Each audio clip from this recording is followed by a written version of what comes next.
Shalom Aleichem and welcome everyone as we are preparing for Parashat Shemini. Just being a few days after the holiday of Pesach, we went through Pesach, we've taken the lessons with us from the holiday of Pesach. Pesach has left, but we still have Pesach in our hands and we now are able to approach Vayhi Bayom HaShemini, and it was on the 8th day. The day of inauguration of the Mishkan. It was going to be a very big celebration, a festive time, a holiday. But then tragedy struck.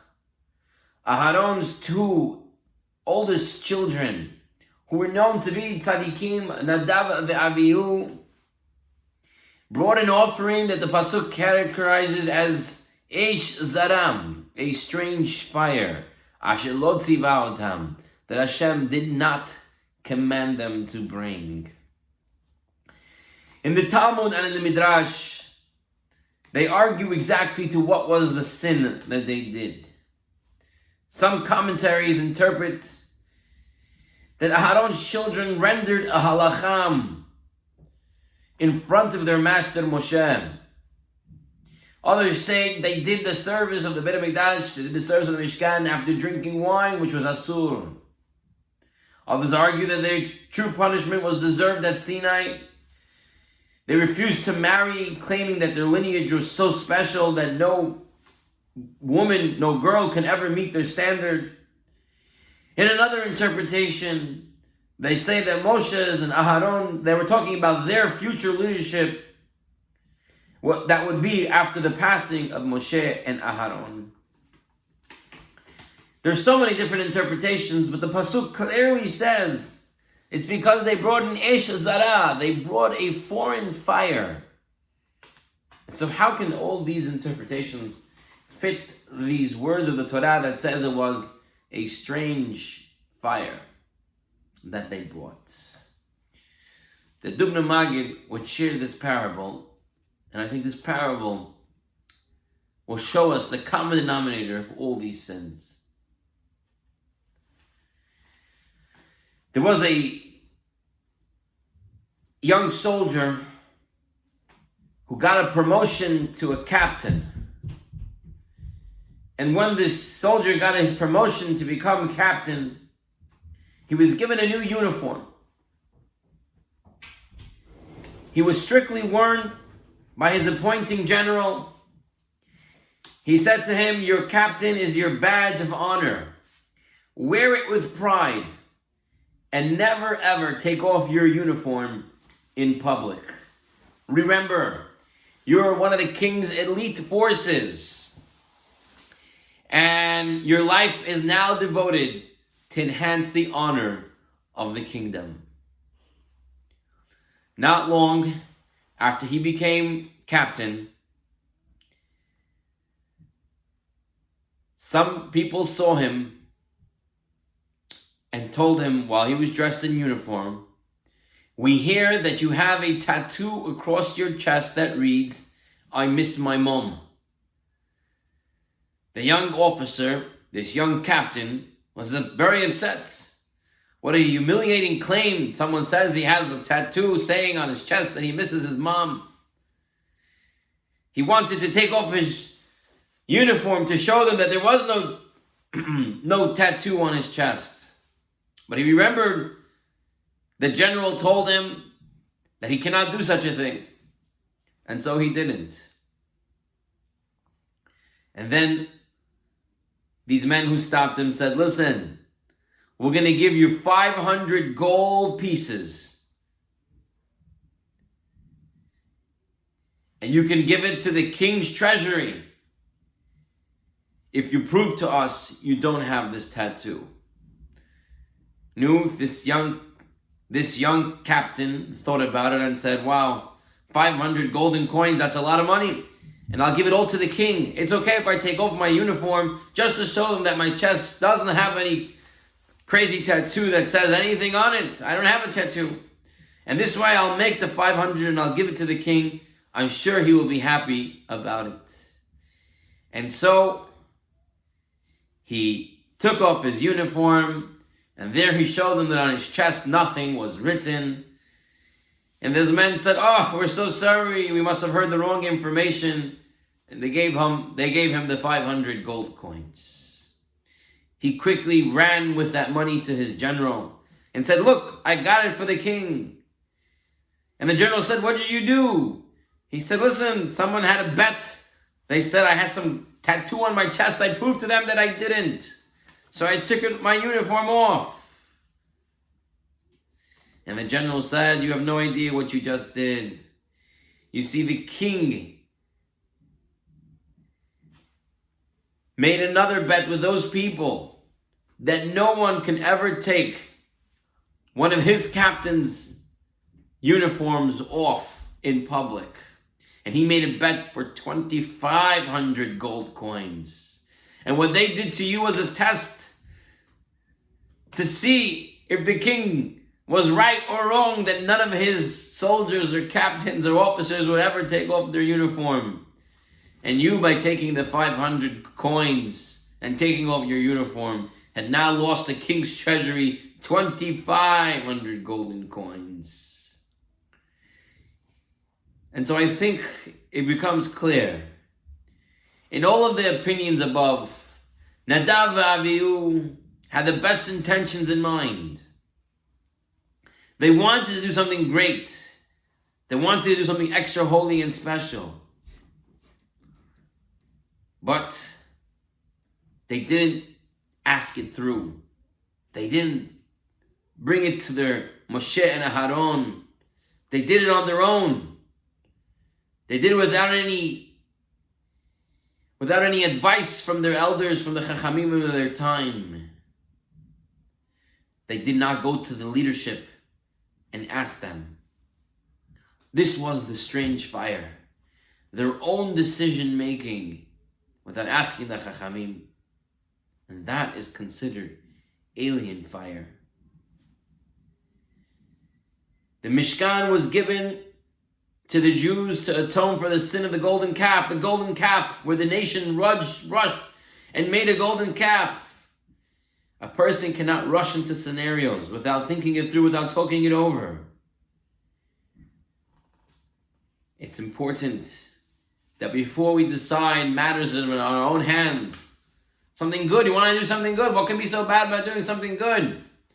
Even something good, a person has to stop and think and say, am I really doing the right thing? Is this the real way that Hashem wants me to do it? And what better way to do than to go to our Chachamim and ask them? And not rush with an Eish Zara, with the strange fire. But a person should go with an Eish that Hashem asked him to bring. And if we're not sure, we should clarify it. I'd like to move on to a second lesson on this week's parasha. In this week's parasha, in Perek Yud Aleph, we learned about kashrut, what's kosher and what's not. And it identifies two signs for a kosher animal. Split hooves, complete split hooves, as well as an animal that chews its cud. And it must have both. It must have both to be considered kosher. And the Torah tells us about 4 animals, and these are the only 4 animals in the entire world, proof. The only 4 animals in the entire world that have one or the other. And it talks about the Hazir. And the Hazir, ki mafres parsahu. It has split hooves. But he does not chew its cud.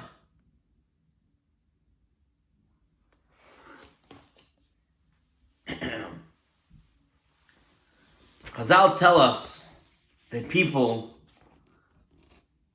can also be considered Adam Kasher, a kosher person.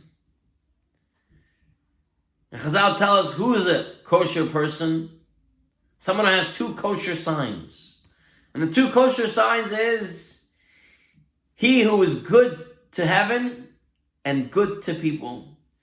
Meaning that he performs mitzvot between him and Hashem, and he performs mitzvot between him and his fellow people. There's a story that the Ben Ish Chai tells about a young woman who gets married, and she decides she wants to make a nice dinner for her husband. And so she goes, she gets a chicken, and she stuffs the chicken with rice and beans. And when her husband comes home from work, she goes ahead and gives him the stuffed chicken. The husband takes one bite of the stuffed chicken, stops right there and says in a very nice manner, he says to her, "It's a very nice dinner, but there's no spices in there. There's no salt, there's no pepper, there's no garlic, no onion. It's very bland. It's very hard to eat. I'm very sorry, but I really love it, but it's hard for me to eat. There's no spices in there." And so the wife took it, said, "Okay, you're right." And so the next night she decides she's going to make it again. And this time she's going to make it the way he likes it. So she went ahead and she took the chicken, and this time she did not put in any rice or beans. She just took salt, pepper, garlic, onion powder, and just stuffed the chicken full of spices. He came home, it smelled so good. She said, "I made it, and I made it the way you wanted." And the husband took it. He took one bite into the chicken, and it was full of spice. It was such hard to eat. And he had to explain that yes, spices is great, but when it's mixed with the meat and the rice, by themselves, they're inedible. A person has mitzvot that are ben adam lemakom and ben adam lehavero, that are between him and Hashem and between him and his fellow man. You can't do one without the other. Every mitzvah is related, and a person has to do both in order to be considered an adam kasher.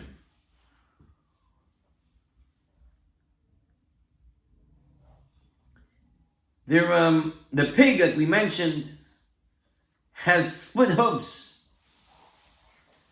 There was a professor in Europe, a Jewish professor, was a brilliant scholar. But he became non-religious.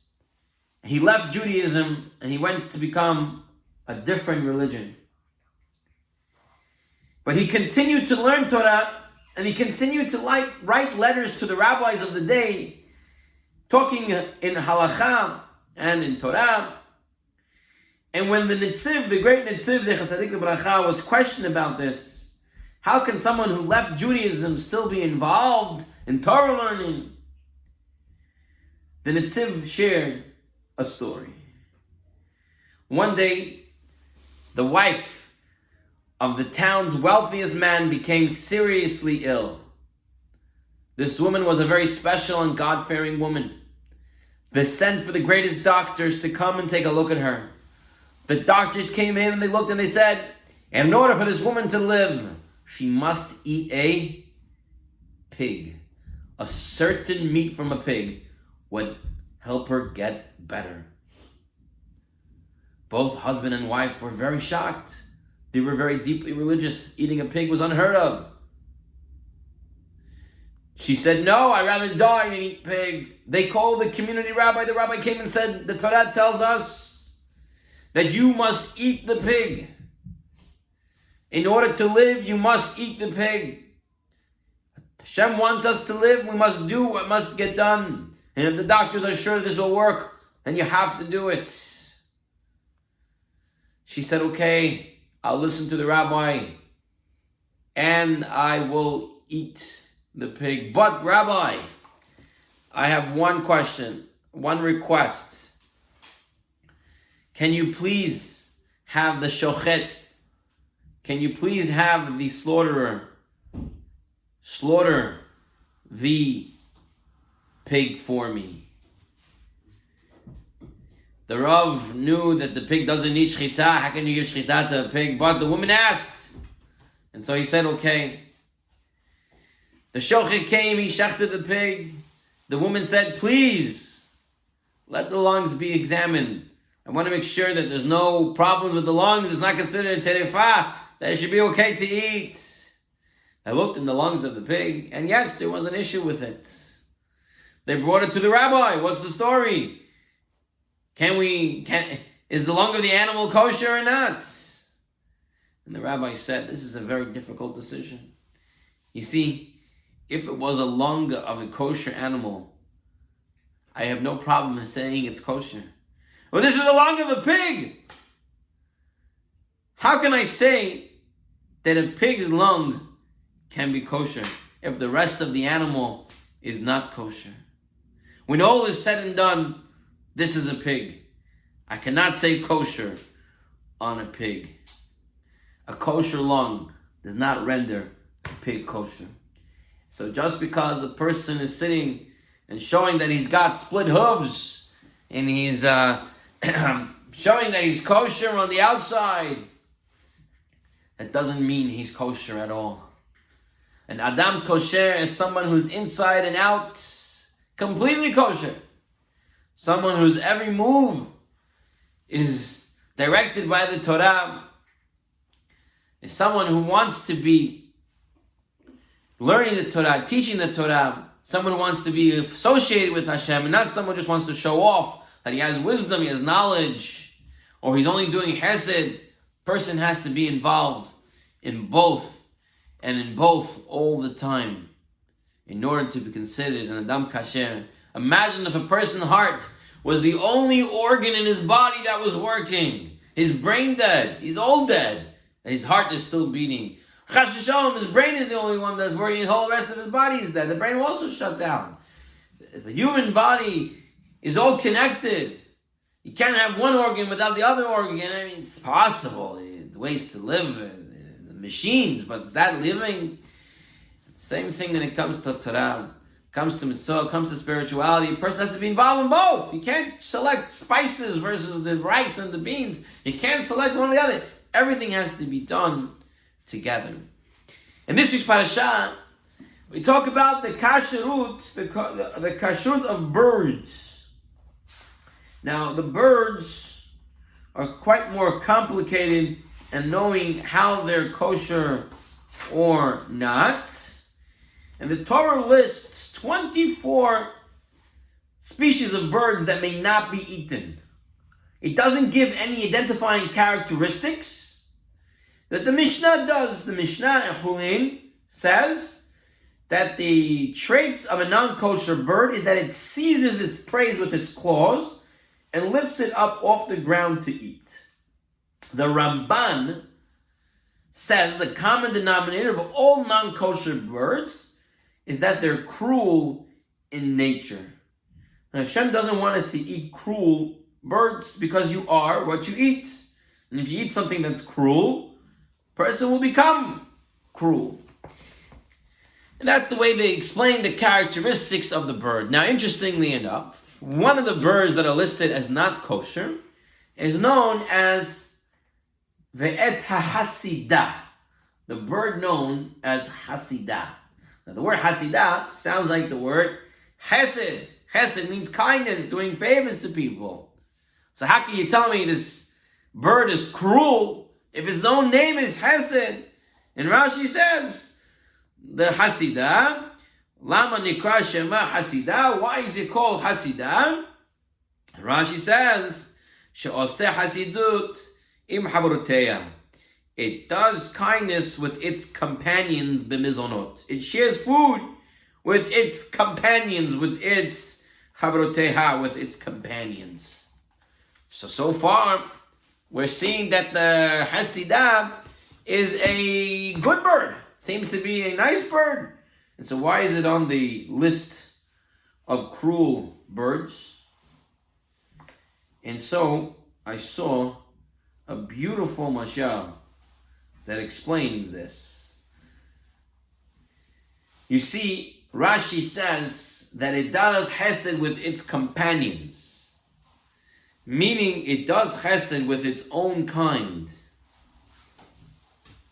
with its own species, but it doesn't share it with others. The Hasidic masters explain selective chesed, deciding who you're going to do chesed with, and ignoring other people is a very, very bad thing. When it comes to doing chesed, Jews are not exclusive in who they do chesed with. We are kind and help everyone. The Hasidah bird is kind only to its own. It does not help others. This teaches us that the reputation one enjoys may not always tell the whole story. When the Hasidah chesed is selective, yes, he does chesed, but his chesed is not a true chesed. It's only for its own kind.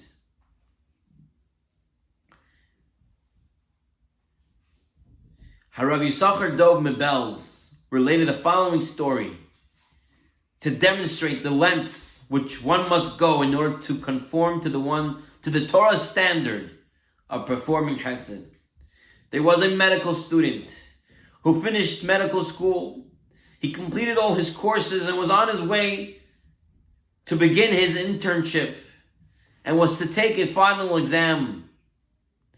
And prior to taking a written test, he was going to take an oral test based upon a conversation with the dean of the medical school. He was an exceptional student, gifted and talented, astute and an analytical thinker. He would have no problem in doing well at this test.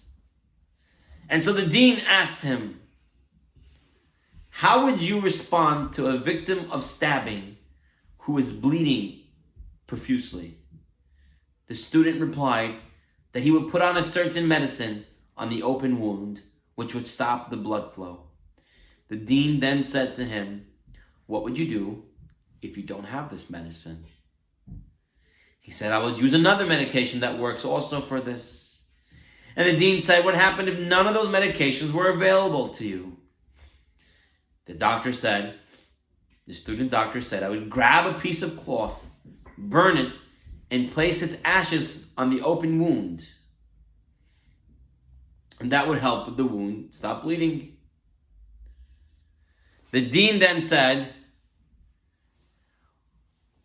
let's say there is no available medicine or cloth to burn.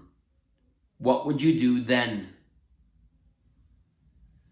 The young doctor said he had no answer.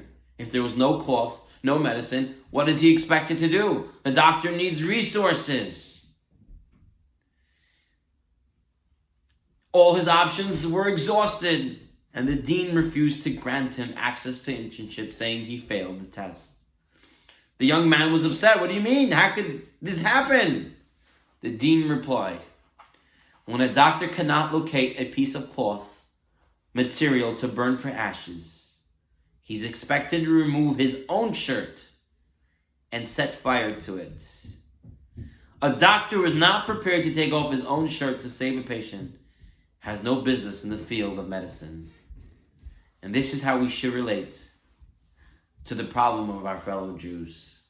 We must be able and willing to take off our shirts to help them. Just as we see in the past months, in the past year, and always as our medical professionals have helped and gone above and beyond to help take care of people, doctors and nurses, therapists of all kinds, aides, they go above and beyond. That's what it means to doing chesed. Being able to take from your own and help, and not being selective that I'm going to help A and not B. Be'ezus Hashem, with these lessons, I want to wish one and all a Shabbat Shalom. Till next time.